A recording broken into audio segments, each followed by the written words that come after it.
ভালোবাসা এক আজব জিনিস ভাইরে।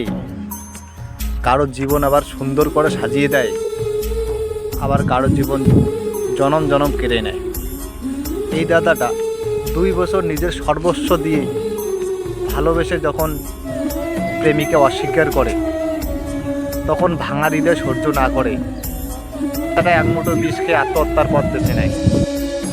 হয়তো দাদাটা ভালোবাসাটা সত্যি ছিল, কিন্তু ভাগ্য ছিল তার খুবই নিষ্ঠুর। তার জন্য তাকে অকালে চলে যেতে হলো। সবশেষে একটাই কথাই বলবো, পড়িও না নারীর প্রেমে, করিও না ভুল। নারী যে ভাই সর্বনাশের মূল।